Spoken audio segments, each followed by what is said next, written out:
ہمارا یہ جو دل ہے روزانہ 1,00,000 دفعہ دھڑکتا ہے. 1,00,000 دفعہ ہر انسان کا دل دھڑکتا ہے, اور 1,00,000 دفعہ دھڑکنے سے 10,000 لیٹر خون ہماری شریانوں میں ٹریول کرتا ہے روزانہ. اور ہماری شریانیں جو ہیں, وینز جو ہیں, ان کو اگر جوڑا جائے تو 1,00,000 کلومیٹر بنتی ہیں. 2.5 چکر پوری زمین کے بن جائیں ہر انسان کی شریانیں اگر جوڑی جائیں.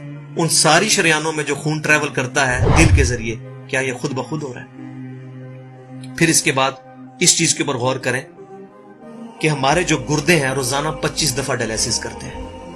ایک ڈائلیسس کی قیمت مارکیٹ میں تقریباً 3,500-4,000 روپے ہے. 4,000 کو آپ 25 سے ضرب دیں, 1,00,000 روپے کا کام ہمارے گردے مفت روزانہ کر رہے ہیں بغیر کسی تکلیف کے. ڈائلیسس کروانے کے لیے تو ٹائم دینا پڑتا ہے, تکلیف کاٹنی پڑتی ہے. یہ ہمارے گردے خود بخود چل رہے ہیں. کیا زمین و آسمان کی ساری مخلوقات مل کے جس بندے کے گردے فیل ہو جائیں وہ گردے چلا سکتی ہیں دوبارہ؟ یا دل فیل ہو جائے تو دل چلا سکتی ہیں؟ یہ کوششیں ہوتی ہیں, بیٹری لگاتے ہیں, لیکن وہ کہتے ہیں کہ دل چل رہا ہے لیکن جان ختم ہو چکی ہے. اس طرح دل چلنے سے جان نہیں آ سکتی بیچ میں. پھر ہمارے پھیپڑے روزانہ 23,000 دفعہ سانس اندر کھینچتے ہیں, 23,000 دفعہ سانس باہر نکالتے ہیں. اور جو سانس اندر کھینچتے ہیں, آکسیجن جو ابزارو کرتے ہیں, یہ آکسیجن پورے جسم کے ہر خلیے تک پہنچتی ہے. اور ہمارے جسم میں خلیوں کی تعداد کوئی ہزاروں میں لاکھوں میں نہیں ہے. ایک انسان کے جسم میں 100 ٹریلین خلیے موجود ہیں. 100 ٹریلین, اور 1 trillion is equal to 1000 billion, 1000 ارب کے برابر. اس کو سمجھانے کے لیے سائنٹسٹ نے یہ ایگزامپل دی ہے کہ اگر انگلینڈ جیسے 30 ملک ہوں اور وہ 30 کے 30 ملک درختوں سے پر ہوں, ہر درخت کے 10,000 پتے ہوں, تو جتنے پتوں کی تعداد بنتی ہے نا, 30 انگلینڈ جیسے ملک مکمل درختوں سے بھرے ہوئے, وہ سارے پتے گنے جائیں, ہر درخت کے 10,000 پتے ہوں, تو یہ 100 ٹریلین فگر بنتا ہے. اتنے خلیوں تک آکسیجن روزانہ پہنچتی ہے, جسم کے اندر خلیے موجود ہیں.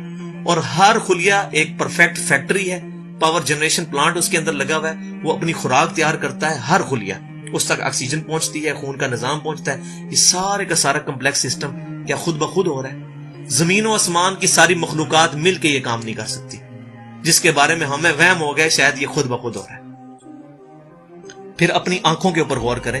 ہماری آنکھیں روزانہ 12,000 دفعہ چپکتی ہیں. ایسے 12,000 دفعہ اگر ہم اپنے یہ ہاتھ کو الٹا کر کے ایک دوسرے پہ یوں رگڑیں نا, تو میرا خیال ہماری کھال اتر جائے.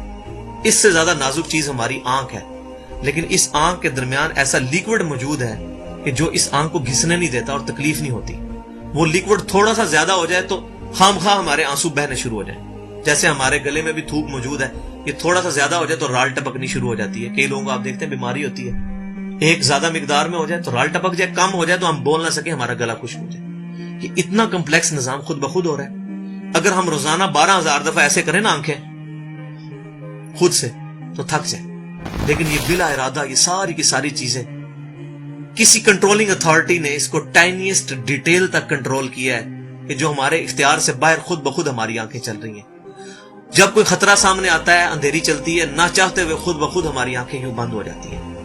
پھر اس کے اوپر پلکوں کے اوپر بال ہیں, اور نہ صرف یہ بال, اپنے ناخنوں پر غور کریں. گوشت میں سے ناخن نکل رہے ہیں. یار گوشت کے اندر کون سا مٹیریل ہے جو یہ ناخن باہر نکال رہا ہے؟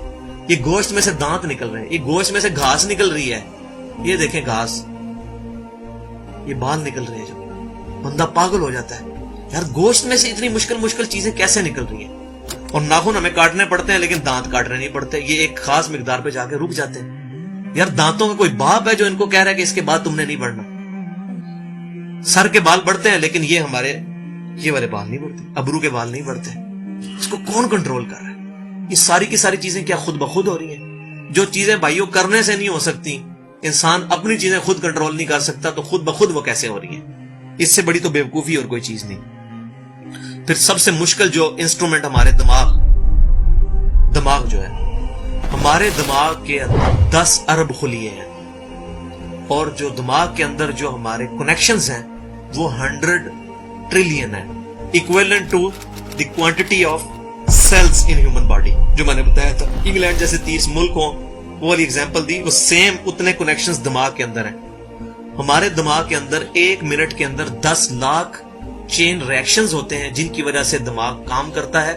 ایک کنیکشن بھی ان 100